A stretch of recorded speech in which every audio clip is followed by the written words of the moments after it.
If there is no God, why do you spend your whole life trying to convince people that there isn't?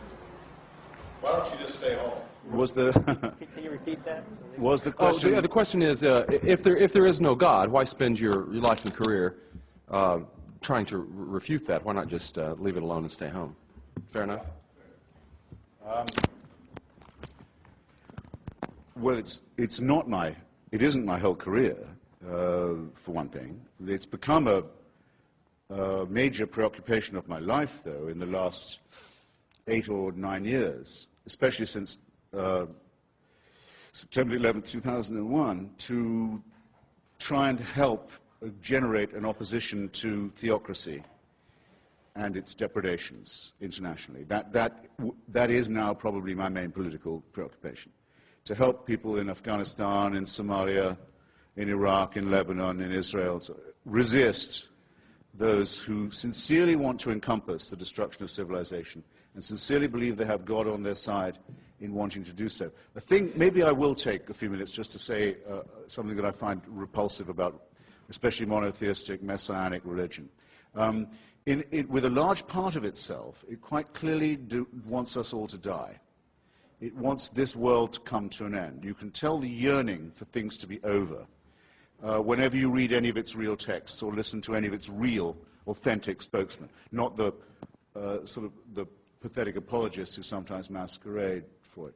Those who talk, there was a famous spokesman for this in Virginia until recently, about the rapture, say that those of us who have chosen rightly will be gathered to the arms of Jesus, leaving all of the rest of you behind.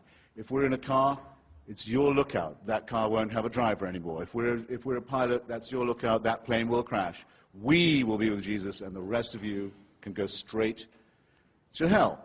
The eschatological element that is inseparable from Christianity. If you don't believe that there is to be an apocalypse, there is going to be an end, a separation of the sheep and the goats, a condemnation, a final one, then you're not really a believer. And the contempt for the things of this world shows through all of them. It's well put in an old rhyme from an English exclusive brethren sect. It says that we are the pure and chosen few, and all the rest are damned. There's room enough in hell for you. We don't want heaven crammed. You can tell it when you see the extreme Muslims talk. They cannot wait. They cannot wait for death and destruction to overtake and overwhelm the world. They can't wait for what I would call, without ambiguity, a final solution.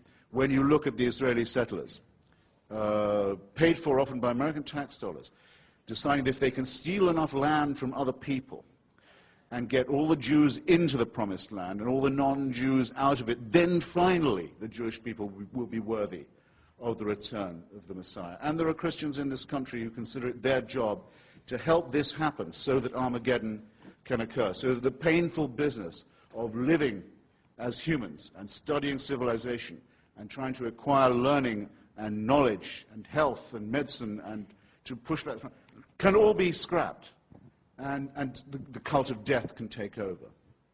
That, to me, is a hideous thing in eschatological terms, in end times terms, on its own. A hateful idea, a hateful practice, and a hateful theory, but very much to be opposed in our daily lives, where there are people who sincerely mean it, who want to ruin the good relations that could exist between different peoples, nations, races, countries, tribes, ethnicities, who openly say they love death more than we love life, and who are betting that with God on their side, they're right about that.